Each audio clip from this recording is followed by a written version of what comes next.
capai tak apa benda yang Puan Wan inginkan mereka buat, satu orang ni tercapai tak? Atau ada retaliation daripada dia, macam semua aku kena buat, kau ingat aku ni apa, robot?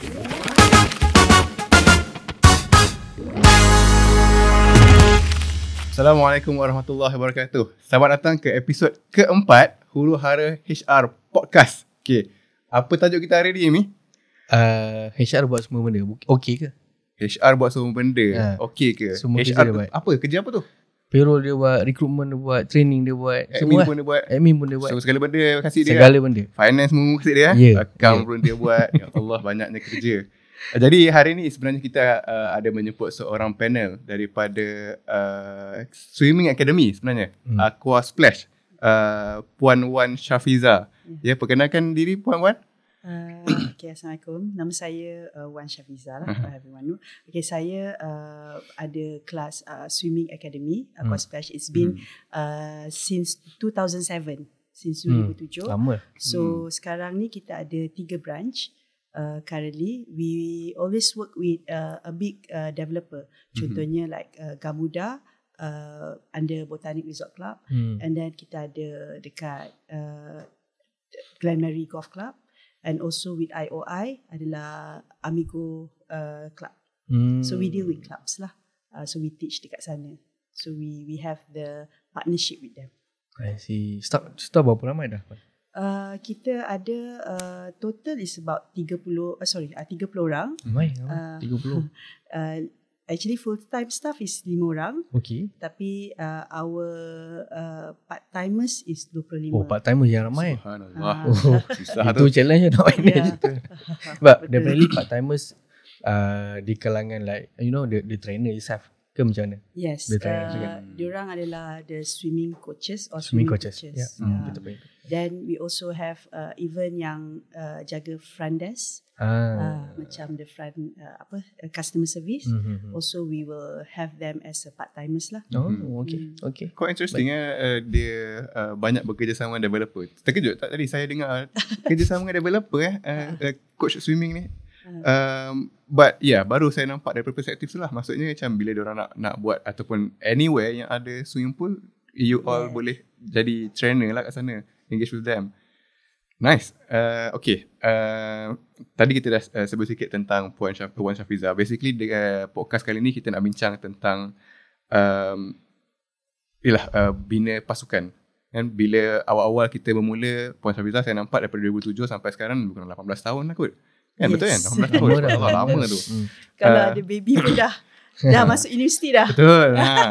So mestilah kita pun semua SME kita faham, kita start daripada kecil. Mesti ada situasi-situasi yang kita berdepan dengan semua orang ni ada multitasking dan buat semua kerja kan. Even Puan Wan pun masa awal semua kerja dia buat. Semua kerja aku kena buat. Itu sudah semestinya kan. Itulah lumrahnya. Tapi kita pergi ke topik nombor 1. Kalau kita hire satu orang HR ni, masa mula-mula kita nak bina bisnes, adakah sihat cara macam tu Puan Shafiza? Puan Shafiza Puan Wan mesti pernah laluinya.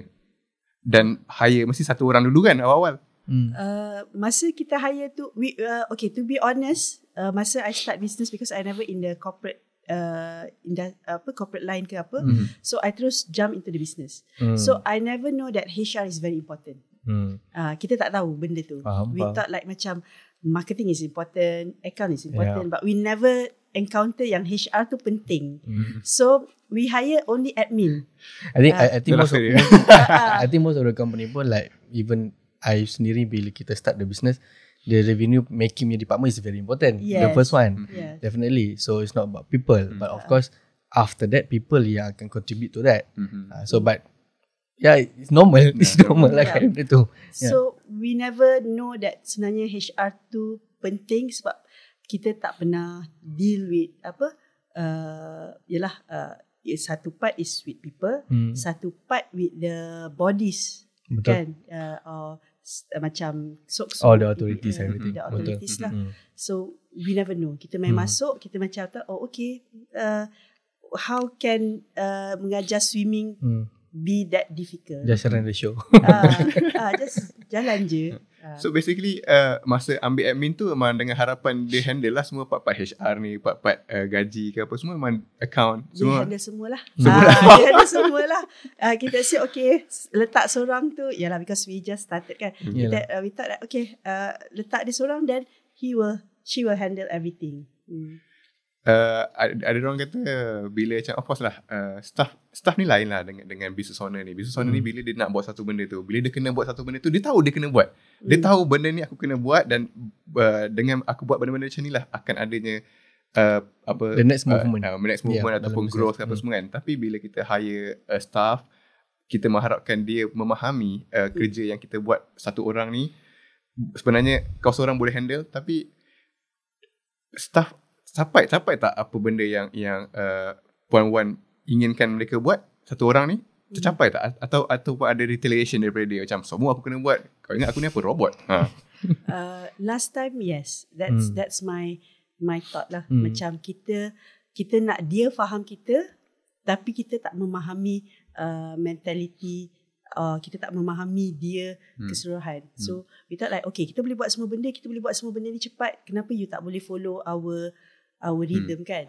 Along the way, macam that you said, diorang macam rasa diorang ni robot, diorang bekerja je, they don't have that soul with us. Sometimes some people, they don't have the same vision and mission with us. So that's where we have to really understand them, that dia kena faham kita, baru there's communicating between each other lah, baru align. So tapi is the from the communication itself boleh solve ke perkara ni? Boleh solve ke ada benda lain yang kita kena? I think back to the first question kita, sebab kita bercakap tentang the role of HR tu sendiri kan. I think dia sebenarnya terpakai untuk semua position, tak kisah sale ke, bila kita start the business from scratch, ada benda of course the one person dia akan buat too many things from scratch. So tapi for me, any position dia ada dua, kita bagi pada dua, satu strategi part, satu operation punya part. So most of the time bila kita run the business, operation side, staff kita akan proceed dengan operation side, execute apa yang kita plan. Strategi part is on the owner itself, kan biasanya normal lah kan. So I think tak ada masalah benda tu, even though kalau from HR punya view pun, most of the job yang HR kena buat during that time dekat operation adalah admin job, documentation, and of course benda polisi sebenarnya dia tak masuk lagi sebenarnya tau, to be honest kan. I mean you experience that. So polisi ke semua kita tak tahu, mungkin benda tu adalah along the process kita akan improve one by one, but admin part is very crucial. So that's why siapa nak jadi HR, tak ada background HR pun boleh masuk, sebab kau buat kerja admin je masa tu, so it's fine. But on a certain level, maybe staff dah ramai, dah lebih 5 orang, like 10 orang, so you nak handle, when you want to handle people, you kena ada strategi. You tak boleh main jalan operation saja. So that's where come policy, apa lagi nak kena buat. So dekat situ I think dia ada dilema juga dekat SME, because aku nak hire HR yang macam mana, yang betul expert, gaji banyak, gaji tinggi juga, so I cannot afford. And one thing adalah outsource boleh support aku macam mana, because outsource is not 24 hours with you, even not 8 hours pun, sebab dia dari luar, apa je dia dah boleh support. So that dilema yang I rasa macam dia akan semua business memang akan hadapi, but it's about you know, you are the founder, you tahu you punya keperluan company you macam mana. Okay, contoh for example HR, for me now aku perlukan admin saja, I perlukan admin saja, then proceed ambil orang yang betul-betul boleh settlekan the admin job dulu, bagi cantik, nice.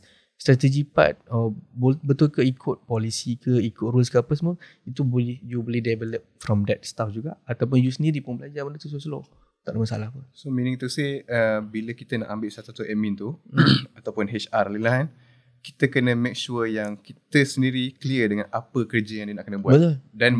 Dan kita kena make sure kita dah draw the clear path. Lepas ni bila yang aku sebenarnya kena hire the new one. Correct. Puan Wan kata Puan Wan communicate dengan dia kan, bagi dia faham. Tapi bila kita communicate ni, berapa lama je yang dia orang boleh faham? Sebab reality bila dia bekerja tu, dia still kena buat semua benda. So how does that help with communication? To be honest, masa awal dulu memang it's tough lah. Because we have to remind them every time. Then kalau kadang-kadang kita masa tu when the earlier stage tu kita pun kena move around, and kita yang kena mengajar. Even the admin last time pun kita ambil yang kalau boleh you as admin boleh ajar. Okay. to that desperate part lah yang we do it. Cumanya macam kita akan selalu kena macam bila dah terlupa macam ada benda kita orang terlupa nak buat, macam sampai nak kena denda ke apa kan, then remind dia balik macam dia pun lupa. So benda-benda tu nak kata totally dia salah pun tak juga. Maybe from the management part. But communicating would be tough if when I think bila dia seorang have to do all the things together, semua benda. But I actually tertarik dengan elemen yang macam tadi Puan said, it's not totally diorang punya salah pun, staff punya salah, sebab diorang kena buat banyak kerja. Because like it or not, bila you nak minta apply kerja, you know the status of that company is SME, startup. You kena ada, you punya mind dah set, aku bukan buat satu benda. To be honest, di reality even tak kisah ke mana-mana pun kerja. So lain lah kalau you memang apply the big company, dan memang dah ada like a very setup yang very good, you tahu dah you nak buat apa, even the proper JD pun dah ada, that's fine. Tapi bila you involve apply kerja dengan startup company, mindset tu kena ubah lah sebenarnya.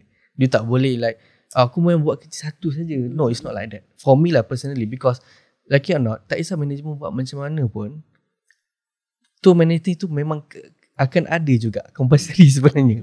So, for example, admin, kalau let's say company A punya admin JD dekat startup company dengan big company is very different. Kalau tengok transaction banyak. Boleh kata contoh mungkin admin dekat big company tak ada banyak kerja, tapi transaction there's a lot. Sebab big company you need to manage like 500 staff everything. But nak bandingkan dengan company SME, staff pun berkerat je. But of course the multiple of job kerja-kerja lain tu dia kena buat juga, because to support the load. So tu kata dia tak boleh nak compare. And so bila staff pun nak apply, you need to know, you kena sedar ini is startup company baru nak start, dan dia actually you kena bind dengan soul jiwa company tu sendiri, apa nak buat, vision, mission, everything kan. Like previously kita bincang pasal vision kan dalam work from home punya part. So macam kena ada that mindset. Menarik ni. Okay, saya nak tanya Puan Wan. Bila Puan Wan hire the first admin tu, Puan Wan bagi tahu tak yang expectationnya akan company kecil akan ada perkara yang maybe you have to multitask. Puan Wan masa interview tu, Puan Wan prepare tak mental dia dari segi apa yang dia akan hadapi ataupun kerja? Ni sangat menarik. Let us start masa the earlier part dulu kan. Memang masa interview tu we will say that okay, you will do, because dalam offer letter pun kita akan bagi tahu macam you will do all the admin's job, but sometimes you are required to do things yang macam the management request. Sampailah ke mengajar swimming pun you kena masuk air try to belajar juga macam mana nak mengajar. But so ada orang datang like 1-2 hari then keluar. 1-2 hari keluar. Sebab macam tak kena je ni kan. Diorang tak suit dengan diorang, sebab diorang lah kena jadi admin, diorang kena jadi HR, dia kena account, and then kadang stok barang masuk pun diorang kena jadi ni kan. So a lot of things. So 1-2 hari like that keluar. Sampai kita orang macam okay, kita tunggu je lah 2 hari, tengok dia keluar ke tidak. Sampai ada seorang ni macam boleh bertahan, seminggu bertahan, 2 minggu bertahan. So from there lah kita assume okay, she knows her the job being need to her lah.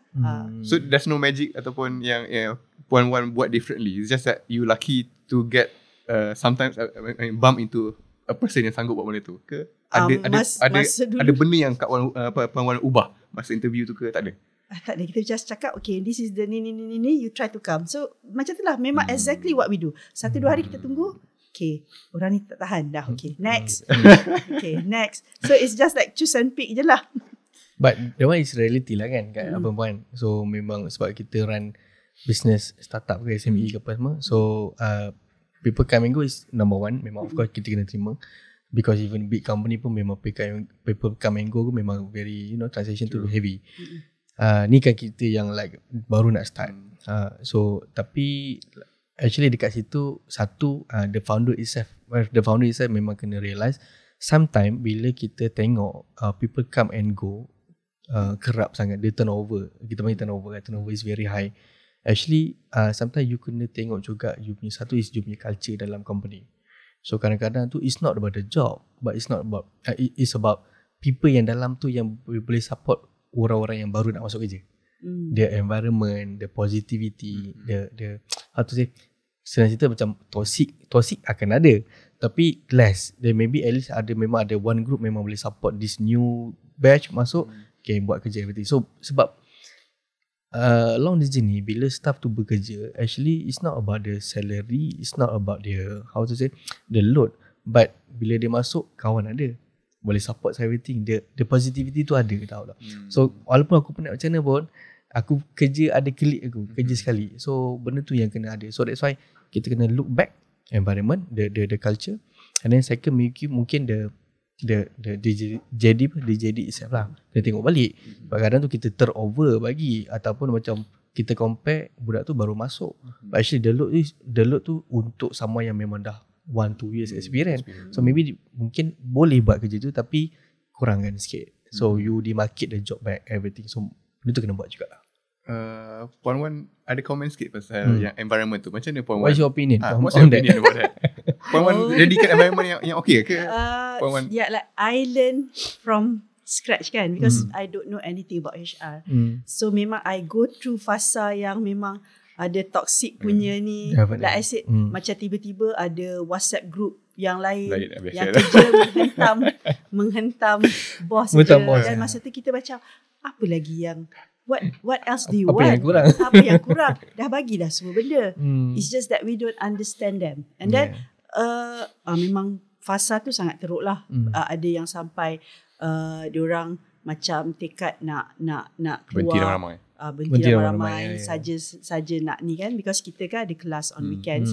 So kalau you tak datang tu memang diorang sabotage macam betul. Ada jugalah, ada go through that phase lah, sampai parents semua mengamuk-ngamuk semua kan, the students. So but one good thing about being the business owner or entrepreneur ni is you never give up. Yes. Kan? Yes. So you learn a lot lah betul. through fasa-fasa tu. But toxic tu ada if kita tak tahu how to handle. Betul tak? Betul. Setuju. Because everywhere you go, I think toxic tu ada. And kadang-kadang like kita put ourselves as a staff juga kan. I thought that budak tu yang toxic, but over a period, bila I go through the kerja everything, kadang sebenarnya aku pun toxic. You know what I mean? Betul. Dia boleh berubah tau benda tu. Sebab toxic ni is very subjective. Ikut keadaan, ikut also favoritism. Kadang orang cakap pasal favoritism everything. Engkau boleh stay kat sini, you boleh stay kat lama kat sini sebab engkau rapat dengan bos, contoh for example. And then orang lain tak boleh. Then everything kalau kau nak minta dekat office ni, kau boleh dapat. But itu kalau pendapat orang lain, dia bercakap tentang how good you punya rapport and also dia punya stakeholder management dengan bos dia. Betul tak? So nampak tak guys? So the toxic part, everything is very subjective, and dia bukan seolah-olah macam langsung tak ada dalam company. Memang akan ada, but the role of HR dekat sini and also of the founder to make sure harmonization tu masih kekal. Sebab whatever it takes, kita buat the best one kita dapat pun, macam kita cakap, people come and go tu is normal. You tak boleh nak stay and then you leave, okay, tak ada masalah pun, because I already set the good standard yang I think the best what we can do from top management. Kalau kau tak boleh stay, then you leave. Dah settle. So I think each of business founder memang kena ada that mindset juga. But dia tak boleh, dia kena kuat lah. Of course kena kuat. So I'm personally pun experience since in HR dah lebih like 10 years. But bila kita tukar topik business owner, dia jadi macam aku pun gelabah agak sebenarnya. Belum lagi kena macam aku dah bagi something, jadi dia keluar, dia buat bisnes sendiri sama macam aku. Macam ni lagi rasa macam membuat-buat rasa marah semua kan. But it's normal kan benda tu. Okay. Kita dah tersasar sikit. Tapi tak apa. I think it's important. Okay, back to our second subtopic point one. Point one kata ada fasa yang admin buat semua kerja, betul? And ada yang bila point one dah jumpa yang suitable, yang boleh bertahan. Tapi ada tak fasa-fasa yang point one nampak ataupun dia sendiri bagi tahu dia burn out? Macam mana point one handle benda tu? Ada tak? Ada je sebenarnya. Ada yang dia tak bagi tahu pun, tapi kita nampak dia burn out. Dia punya quality of work drop, kan? Betul. But we know she's good. Okay. But why suddenly macam dia ada je problem, kan? So we realise it's too much work. So that's where maknanya meaning in a good way, meaning the company is growing. So we just have to hire another person lah to handle the job that she cannot do. So bila kita buat macam tu, kita nampak balik bila kita dah pecahkan to work, baru kita nampak the quality tu dah balik. Dah balance balik. Okay, so meaning to say this can be an indicator juga macam mana yang kita nak tahu actually benda tu dah perlukan lebih daripada satu orang punya kerja atau lebih satu orang punya effort. So point one menggunakan that indication sebagai satu notification yang point one kena hire orang baru lah. Ada tak benda lain yang point one sendiri tak ada ke rasa macam selain daripada tu dia punya burn out tu, tak ada lain yang point one nampak yang indication yang sebenarnya aku ataupun point one sendiri dah predict aku kena tambah orang apa semua sekali? In basically kena tunggu macam tu juga baru kita boleh nampak.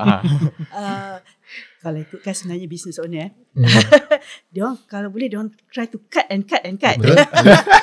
tahan sampai boleh. Macam tengok benda aku nak save cost ni. nak save cost, kau boleh tahan lah kan. Kita save kan. Tapi along the way tu macam nampak lah sebenarnya nak hire lagi seorang ni, oh man, kan. But then once we hire macam nampak quality tu okay, and in fact our sales pun increase because they can focus.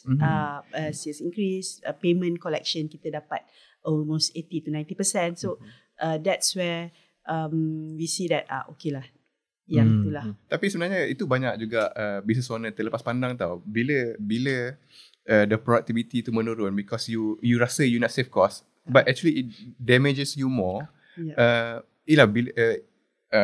Bila you buat business, you mesti kena tahu apa resource you ada, how efficient you can use the resource and make sure the productivity at the very optimum. So selalu business owners fikirkan cost saving ni. They overlook yang sebenarnya kalau kau berkorban kejap, actually ada lagi reward yang lebih besar yang menanti kau. Business owner banyak terlupa benda tu. Tapi my view is actually benda tu normal untuk let's say contoh for example performance tu drop sikit. Contoh kalau let's say tak adalah like every staff yang datang kerja from Isnin sampai Jumaat everyday dia energetic, everyday boleh commit, everyday nonsense. Takkan ada because even kita as a business owner pun ada hari yang betul-betul kita like memang on top lah, memang cakap everything aku boleh control, but ada hari yang memang betul-betul down. Tak boleh buat kerja langsung, tak boleh fikir langsung, tak ada idea langsung, everything. So sama juga dengan staff sebab they are human also. So kalau let's say kita dah boleh detect dalam seminggu tu ada 1-2 hari yang memang dia sloppy, it's normal. Sebab kadang-kadang actually it's about time untuk diorang manage balik dia punya masa ke kerja, everything. But somehow I believe macam yang Puan cakap tadi, mungkin Puan dah nampak tu macam macam dah quite long. Macam alamat dah sloppy dah within 1 month ni dia memang tu tak boleh nak buat apa. Aku tengok taxation pun memang tak boleh cover banyak everything. So ada banyak kerja sloppy everything. So kat situ is a hint already. So bila hint, then definitely owner kena take action lah. It's a good lah kan. So kita detect and then terus buat action. Somehow macam to support K punya point tadi, of course lah kita macam kalau boleh tahan sebab lepas ni akan ada apa orang kata tu ganjaran after that. Normally macam tu. Kurang-kurangkan lah kot. For me kurang-kurangkan ada like that kind of mindset as a business owner, because dia akan sebenarnya dia akan jeopardize your team efficiency, elok-elok budak tu sebenarnya memang boleh pun perform. It's just a need little support from you as a business owner, then baru dia boleh terus bagi boleh meletup lagi.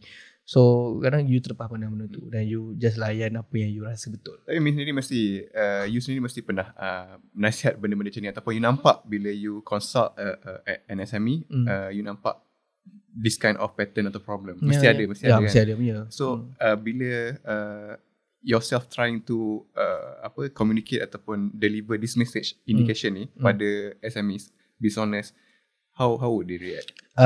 First of all, bila kita as a HR consultant, we do advise the best one. Tapi like it or not, kadang-kadang to be honest lah kan, bila business owners, bila kita cakap dengan business owners ni, dengan owner itself, dia akan cakap, contohlah, ni business aku tahu lah nak buat apa, betul tak? Itu kalau cakap every time memang kalau every day kita lalu benda tu cakap koyak aku ni macam ni. Aku bawa business kan, for example. But actually kita faham sebab of course operationally the idea itself, the business itself, you yang from scratch you bawa as a business owner. Kita faham pun. So apa yang HR role, even though internal HR pun, kalau let's say you ada HR yang good one, they advise you nak buat apa, actually is a good advice, tapi tak semestinya benda tu adalah good solution. Tak semestinya pun. So you as a business owner, at least you ada rasa macam okay, team aku pun dah bagi aku hint everything, okay, maybe aku boleh try this one, follow, ataupun mungkin ikut cara aku juga. But you nampak tak boleh, then terus cepat quickly get the solution and also get macam repair balik lah benda tu. So macam you cakap tadi, macam most of the SME punya ni, bila kita consult kan, dalam sebulan 2 bulan dia akan senyap, tak apalah, okay Mi, kita noted benda ni, okay fine, but after 2 months dia come back to us, Mi, kita follow lah you punya way. So how kita nak buat time tu dah start lah. So time tu lah nak buat recruitment balik, everything. Recruitment is not easy. Take time. Interview lagi, nak set time lagi, you nak screening lagi. How you don't ever compare yourself, your company dengan big company. Big company, one position you shoot 1,000 application boleh datang. Of course dia punya struggle ni dekat screening lah, banyak sangat. But even my company also macam sekarang kan, it's very hard to find dah lah kita nak yang bagus. Tapi now it's about how to attract people to come to you, sebab you are kecil lagi. So itulah. Tu nanti kita masuk buat recruitment pula kan. Itulah menarik. Okay, alright, kita go to the third topic. Puan-Wan, masa Puan-Wan ada admin yang buat semua HR apa sebagainya ni, dah handle banyak kerja kan, of course the quality will drop. Tu pun yang Puan-Wan cakap tadi, indicationnya.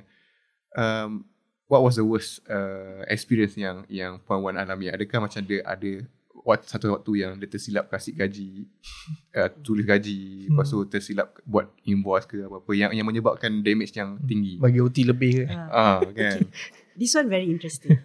Sebab once dulu last time when admin do the everything kan, maknanya semua kerja dia buat, kita terlepas pandang yang HR dealing with people, kan, dealing with perasaan orang, dealing with macam kadang-kadang macam kalau gaji dia tersalah kira gaji ke, atau macam kita just assumption macam ni because ours is different dengan yang lain. Kita tak macam 9 to 5 job. So macam you clock in 9, you balik 5, that's it. Kita macam hourly rate. Dan kita berdepan dengan cabaran, sometimes hujan. So so class cancel. So class like for example for 1 hour class terpaksa go 10 minutes saja. So they claim 1 hour. They want to claim 1 hour. They came. Then we have that argument. Then kita kata tak boleh because you datang kan. Ada certain things lah that we terpaksa duduk and discuss. So this admin yang terpaksa buat semua benda, macam kalau dia buat semua kerja saja tak apa, dan dia berdepan pula dengan masalah orang marah, komplain dia lah, marah orang komplain, orang kata, dan a lot of things dah jadi macam kau ni memang tunjuk bos, ada yang macam so dia berdepan dengan situation ni, yang that's where the burnout came in. Maknanya bukan setakat untuk kalau buat kerja je, I think some people they can do multitask job, but when deal with people macam dengan perasaan orang dalam keadaan marah ke, orang dalam keadaan, we never know. So we've been there, but we learn, and alhamdulillah, I think now we getting different lah. Cuma what I want to say is, I think most of people overlook about that. Yang macam it's not about the multitask saja. It's dealing with perasaan orang, dealing with people. Like I said sebelum ni, dia because HR role itself is not about you work with machine and robot. So you work with people, even though like lagi sekali I repeat, HR role need to liaise dengan employer, which is human also, employee human also, and so as a business in totality. So every human yang involved dalam business tu, you kena take charge, you kena involve dengan soal perasaannya, the way you communicate. Kadang ada je yang memang I would say HR is very rude, cara dia bercakap memang dia keras begitu kan. So ada juga yang agak soft. Bila soft, orang pijak kepala dia pula kan. But that one is about character, people character. So we have no control on that. Cumanya we should understand, like Puan cakap tadi, the role itself betul-betul dia akan it's not about the manual works yang biasa hari-hari you kena buat, but it's about dealing with people. Orang tu yang penting. So cuma kat sini as a startup ataupun SME, masa tu for me business owner sendiri, the founder itself memang betul-betul kena take responsibility, involve juga in managing people. It's not about tak apa, HR kau uruskan lah. Sebab kadang orang tu pun tak tahu nak buat apa. And even though you hire HR tu pun bukan how to say HR all-rounder. Dia memang baru boleh buat admin. So what do you expect? Kau dah lah bayar gaji admin juga, contoh for example kan. So kena faham kat situ. Betul. I think managing emotions with people lah, memang I think that's the most draining part of draining power. Dia memang betul-betul take everything out of you. Sebab itu baru satu orang manusia kalau kita ada handle satu attitude yang bermasalah ke apa kan. So bila kita hire ataupun bila Puan Wan hire that admin and dia berdepan situasi macam tu, what did you do? Last time what we do is masa tu kita duduk sekali, we explain lah. Then we talk to the macam the coaches this, sebab benda ni happen I think 10 years macam masa early stage lah. Masa early stage tu then we talk to them, we talk to the people. Cuma it takes time untuk faham lah, sebab akan ada yang keluar lah, ada yang tak happy because of this there's no apa orang kata macam final ground yang macam okay, semua can make peace out of it. Ada yang macam okay, tak boleh, terpaksa keluar. Then we have to accept lah masa tu. I think that I never know that HR would be my down part. Macam we always thought macam the problem is always the account, sales, apa semua. It's not that. HR actually mind, it's the biggest, like I macam I don't want to do business masa tu because of the HR. People. Because of people. Betul. Ada because I'm dealing with service. It's kalau maybe product apa lain, but we deal with service. So memang totally with people. So adakah dengan adanya I mean you talk to her ataupun terima kenyataan yang ada orang yang keluar masuk, but will SOP, will any documentation ataupun anything policy boleh membantu benda tu, ataupun benda tu macam mana Puan Wan? Adakah Puan Wan ajar budak ni tentang leadership untuk not go through that phase? Apa sebenarnya yang berlaku yang diorang boleh terima at the end? Like I said, some of it keluar kan, and then macam I think Cik Syamil berkata, kita tanpa kita realise sekarang kita ingat orang tu toxic. Sebenarnya orang tu yang support kita yang this all this while. So some yang keluar tu, then there's somebody yang believe in our, that's why go back to yang vision and mission tu penting, the values. So ada yang datang balik macam, we still believe this company Aquasplash can do this because we believe in this vision. We understand your plan, we understand your strategy, that we are with you. So we start balik buat dengan orang-orang yang still ada dengan kita. Then we change the culture. Of course, once we change the culture, as a business owner, you tahu there's a people that support you. You have to belajar lah. Macam maknanya you go pergi belajar lah, cari ilmu pasal HR pula. Then you learn about policy, about the handbook.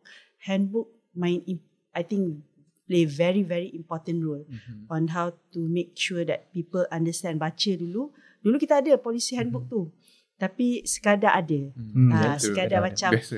Letak aja macam some team tak tahu pun ada handbook tu. Macam kita ada handbook ke? They don't know. Macam kita ada cuti macam ni ke? They don't know.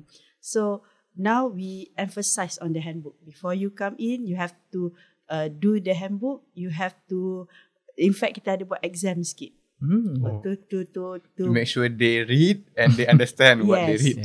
So there's no argument now kalau kata pasal cuti ke pasal apa kan. So we try to, then kita nak fahamkan yang paling penting, the values and the vision, mission yang kita nak letakkan dekat company tu. So bila diorang faham tu, dan diorang yang boleh ikut, they will stay lah. I tertarik sebenarnya dengan employee handbook part, which is involved dengan exam sikit apa semua tu. But because kalau you perasan dekat even big company, corporate company, handbook tu ada pun, tapi still pun kadang staff tak baca. Even big company pun. But dekat sini HR need to change, to swift from traditional punya way to maybe like be more creative. So how you want to deliver the message, tu je. Sebab handbook kadang dia tebal kot. Ataupun mungkin kalau you buat nipis pun, but no one want to read pun. So need to be creative.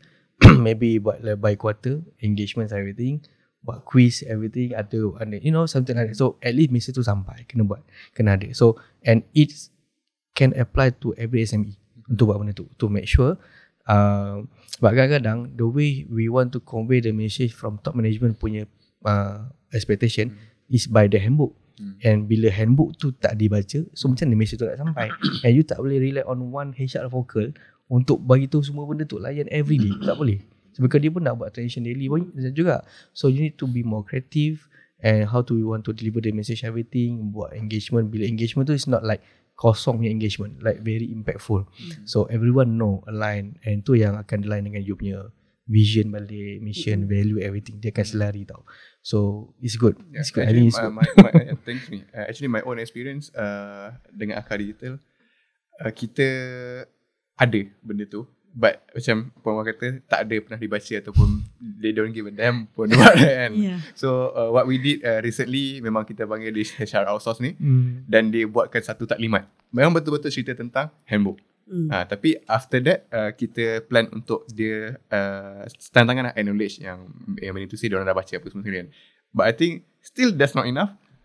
I think quiz is a good way to make sure yang they actually read. Because kalau you tak baca, walaupun you acknowledge, tapi kalau you tak baca, bila jawab quiz tu, you tak tahu nak jawab apa. So I think quiz is another way forward yang kita boleh guna. Sebab benda-benda macam tu, information tu sebenarnya, kalau you perasan dekat even TikTok sekarang, social media, dah banyak dah. Even though kalau let's say dia tak baca pun, dia boleh dapat from there. But the thing is now, information dekat TikTok, yes of course dia ikut comply dengan akta kerja. Sebab somehow ada yang expert dekat luar, dia akan share. Staff kena ada hak dapat ni entitlement, everything. But how about bila you punya own company, you bagi berapa? For example, kalau let's say dekat akta kerja, you bagi 8 hari minimum cuti annual leave. But your company maybe more than that. So how you want to know everything? How is the process to apply? So benda tu dia tak boleh bergantung pada resources yang macam tu, TikTok saja. So dalam inside the company also, like HR kena play a good role, be more creative untuk sampaikan benda tu. So macam tadi briefing is good, but how you perform that briefing, tak adalah macam one way communication saja, mencakap main brief saja. So yang lain semua duduk mengantuk kat belakang. Betul, kena sign. It's not enough. So you kena include juga like some engagement. Mungkin time tu tengah makan-makan, for example. Dia nampak macam mungkin ada orang tak serius tengah makan nak dengar, but maybe dia berguna. Ada ada some information dia akan lekat terus dekat kepala. Like, sebab you masukkan elemen creativity, you tak adalah macam pakai layman terms everything and then so corporate everything kan. So okay, I understand. But actually it is very interesting topik yang baru-baru kita lepas ni pun dia emphasize and press on vision and values. Betul. And then point one pun out of those challenges, you said at the end of the day, apa cara you solve the problem is actually to make them understand ataupun have a clear vision so that they align their goals ataupun they can see that aku ada masa depan dekat sini. So it's funny and it's interesting yang actually dua-dua panel kita orang sebelum ni pun bersama Puan emphasize on those things. Yeah. So it's very important lah sebenarnya untuk business owners ni, SMEs, to have a clear vision and values and dalam dia punya company. Dia dengar macam klise kan. Semua business kena ada vision. Buat je lah, aku nak duit je, aku nak hasil kan. But copy paste. Yeah, copy paste je kan. Kawan aku sebelah buat macam ni, aku ikut je lah. Betul ChatGPT je. Vision ni ChatGPT. Before ChatGPT kita Google je lah, copy paste je kan. Betul. ChatGPT. But to really understand kan the So bila macam Puan Wan realign semula dengan mereka vision and they pun macam agree, dia nampak macam ada harapan duduk situ, dia percaya dengan goal. Selepas tu memang Puan Wan nampak nak realise lah yang actually benda tu penting dan benda tu sebenarnya turning point yang Puan Wan mula fokus, actually benda ni penting dan aku betul-betul perlu perkemaskan lagi aku punya vision semua sekali. Berlaku tak benda tu masa tu? Okay, dia macam ni. Why we go back to why we need vision and mission. Macam last time, to be honest, memang I copy paste je sebab kita nak hantar proposal, dia just copy paste je lah vision mission. Want to become the leading swimming school in Southeast Asia. Sebab business owner dia mula dengan membuat business because dia fikir macam aku nampak peluang kat sini, aku nak buat dia. Tak ada macam aku nak pergi sampai ke Asia, nak pergi sampai ke dunia kan. Tapi sebab kan copy paste vision mission tu, kita just copy paste lah. Okay, leading apa-apa semua without we understand sebenarnya apa yang kita nak kan. Then along the way tu macam vision mission, kalau the business owner tak faham, then to recruit, especially in service lah, I would say, bila kita nak recruiting, bila kita nak get a team pun kita tak faham apa yang kita nak. So I learn, like I said, I learn the hard way. Even like macam kita kan deal with professionals juga, with dengan customer, they want to know if our swimming coach or swimming teacher is professional.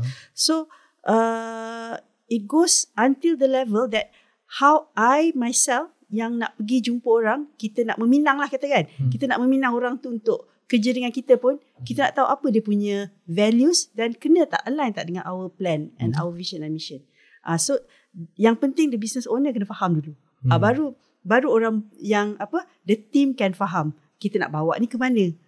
So the values tu yang penting, sebab bila kita nak recruit a team pun kita nak someone yang very strong. I have a funny question. Bila kita mula menjadi kita punya vision tu semua kan, dan ubah daripada niat asal kita buat bisnes, macam mana Puan sendiri terima benda tu? I mean Puan macam aduh makin berat ni betul aku nak teruskan bisnes ni. Ada tak perasaan macam tu? Itu memang selalu. Oh ya. Dulu bila kita macam tengah semangat tu macam okay, we want to get moving. Dan bila tengah tak semangat tu, I'm a single mother. So bila tak semangat tu macam alah kenapalah aku cari je lah orang kaya kahwin nombor 3 nombor 4 pun dah cukup lah. Kenapa aku buat benda ni? Kan sampai that level lah, macam dia kan ada ups and down, but benda yang penting is the passion lah, the value, the passion, the vision. When you know back, then you tengok team bawah you ni macam dia orang pun faham and dia orang pun nak follow tu. Kita tak nak dah ada different ni lah. That's why I said HR tu main peranan yang sangat-sangat penting. Sebab betul tak? Because it brings the whole team where you want to bring. Betul. Dia penyambung. Because kalau you perasan tadi kan, bila kita bincang pasal vision, everything. It's all about business strategy. You nak apa as a business owner. Once you dah ada satu and then you dah clear, it's good. But ramai yang start dekat after you dah clear. Because start sebab apa? Sebab dia terapung di awang-awangan kat you je. So untuk you align balik ataupun you sync balik dengan staff, you need good HR. You need HR department. And you need like a very strategic HR untuk linkkan balik benda tu. So if not, dia akan jadi macam sebab tu you akan rasa macam aku dah target, aku dah impian aku macam ni, tapi kenapa tak jalan lah? Because communication tu tak ada. The message tu tak ada. And of course lah, kat situ baru kita masuk part performance management lah, nak measure dia punya performance lah, nak communicate balik dia punya how to say, how they work, everything. So benda tu, so that's why I say HR role is very important dekat tengah-tengah tu untuk sambungkan balik. If not, dia akan jadi terputus lah kat tengah-tengah. So dia macam buat business shot sendiri, something like that. Okay, actually kita dah lebih 40 minit lah kita berak. Oh iya kan? 40 minit tak rasa kan? So kita seronok berak. Tapi kita boleh tak kita balik kepada main point kita. So bila kita dah hadapi situasi bila satu HR ni buat semua benda, kita recap balik macam mana caranya supaya orang luar yang tengok kita punya podcast ni boleh belajar dan ambil langkah-langkah yang sepatutnya mereka buat. So Puan Wan, apa yang Puan Wan boleh nasihat secara strategik dan secara proses yang benar, apa yang diorang boleh keluar dari situasi macam ni? Okay, meaning tengok stage our own company punya stage lah, where are we, and then yang penting sekali, let's say you jangan bagi like memang kalau you first start the business, of course you tak mampu lagi nak keluarkan duit banyak. So I think the best solution like for us pun is to get the outsource the HR. Outsource HR, because other things that kalau you in the HR punya background is different. If you are not, if you are just a business owner, kan, I think you should outsource sebab sebenarnya ada benda banyak lagi dekat dalam tu yang you don't know. Macam kita baru cerita macam the operational part, SOP je macam tu semua kan. SOP tu semua. Then lepas tu nak deal with the macam bodies yang macam like EPF, SOPSO, HRDF, apa semua tu. And then after that macam recruiting. Bila you get people yang macam orang yang nak datang kerja tu, how you want to get the right people. So outsource dulu mana yang boleh, then then only you can focus on your business. Kalau tidak, you will be drained because you deal with perasaan orang lah, kan? Betul. Mi, ada cadangan lain ataupun pertambahan? Sebab bila kita, I pun selalu kita pergi kelas-kelas business kan, join a few like business punya direction. Okay, bila pergi kelas ni, okay, apa yang you kena buat, you kena fokus dekat a certain area, and then one of the area kalau you perasan adalah admin job. Admin dia mewakili, sebenarnya admin tu lah buat untuk admin HR, admin tu lah buat untuk admin office segala bagai. Admin ni dia macam all-rounder, mana tahu semua benda pasal. Betul. So for me, kalau you baru start and staff you pun baru bawah 5 orang, I think first of all HR outsource mungkin tak impact sangat dekat you. That's number one. Because apa? Sebab you perlu settlekan operation dulu, which is admin punya job. Because bila you hire someone, contoh HR yang buat admin saja, manage the foundation to operation, document ke, borang ke, buatlah apa semua kan. You akan nampak macam okay, baru aku boleh pergi ke next level, which is budak aku ni buat je tapi tak tahu pun sebenarnya kenapa dia buat. You know what I mean? Strategically, why aku buat macam ni, why aku ada borang ni, why aku ada borang ni. So there's come HR outsource. Because kalau if you tak mampu nak bayar like very good HR all-rounder, mahal, then HR outsource. Because tapi HR outsource pun dia banyak sekarang, which is maksud I dia banyak dari segi, ada HR outsource dia fokus on recruitment, like recruitment firm lah kita panggil. Ada yang memang dia supply orang saja kan, tapi ada yang memang dia support payroll saja, and ada yang boleh support semua. So you tengok macam Puan cakap tadi, you know how you business run macam mana, you punya station macam mana, then you tengok apa you perlukan, then baru you ambil HR outsource. But at some level, bila let's say you dah ada good foundation, HR advisor pun masuk untuk bagi touch up mana yang boleh. Because most of the time HR also masuk, you akan start tengok balik policy, you akan start tengok balik you punya planning, you plan untuk recruit and then plan untuk retain. Macam mana? Betul tak? So it's a different thing. After that, you need intern HR yang proper, yang betul-betul boleh buat all rounder, yang it's not admin level, maybe executive level at least kena ada. If not, you akan sebab apa? Sebab for me, HR outsource, kalau you manage team like more than 50 ataupun 50 orang, you ambil HR outsource untuk manage, bentuk lagi pricey. And HR outsource bukan you boleh get in touch like 24/7 ataupun 8 hours. So ada sometimes dia akan involve everything, more on solution. But jangan cakap tadi, dah ada satu limit, staff you tentulah like dah ramai, dah 30 orang. So memang kena adalah seorang yang betul-betul HR job kena buat, then hire internal. That's fine. Tapi dalam masa sama, learning is a process. Sebab kadang-kadang bila you rasa macam okay, budak aku HR dah boleh buat kerja semua, no, mungkin akan ada benda. Sebab for me, some of HR dia ada pengalaman dia masing-masing. And contoh HR tu very kalau you tanya me on the generic punya role, memang ada ramai je boleh buat. Tapi kadang kat luar tu dia ada HR yang very specific on dia punya role. Dia buat recruitment je semua hidup dia. Dia tak pernah buat benda lain. And then dia buat payroll je semua hidup dia. So kadang-kadang you akan nampak orang macam tu, you ingat macam oh dia memang buat HR dah lama. Tapi 15 tahun dia bagi training dia tak pernah manage case dengan JTK, tak pernah. So how? So it's time for you, dah ada internal, you develop dia. So how you develop? You pun bukan HR, you bagi training. Tak ada masalah, invest sikit lah apa semua. So baik. So itu kita namakan you ada career journey untuk you punya HR sendirilah kan. So that's my view actually. Okay, ada satu soalan sebelum kita habiskan sesi ni. Apa signal yang usahawan boleh nampak yang dia perlukan HR ni, ataupun perlukan pertambahan admin untuk HR ke, macam mana? Ada tak signal dia? Apa signal? Macam Puan Wan tadi, Puan kata signal Puan Wan adalah bila dia dah makin merudum dia punya ni semua. But ada tak cara yang usahawan boleh nampak macam okay, sebenarnya aku dah nampak signal, signal tu bukan dalam dia punya burn out, bukan dalam indication yang quality dia mungkin drop. Selain tu ada tak signal yang usahawan boleh nampak? Kalau saya jawab, dia kan jadi macam oh iyalah, memang HR memang on-site majikan.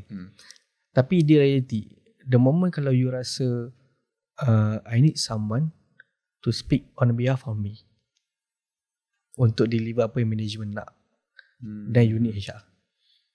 Because macam saya cakap tadi, kau nak communicate penuh dengan emosi, you nak dengan people, you business owner pula, aku nak fikir benda lain, dia takkan jadi.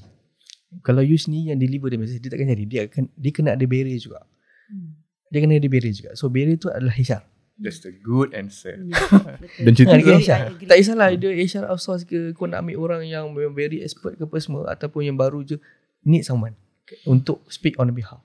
So dia bukan, yelah macam you can mingle around dengan staff apa semua, tapi saya bagi satu jaminan, when the moment you sangat-sangat rapat dengan orang, dengan staff, you nak buang dia, ada masalah.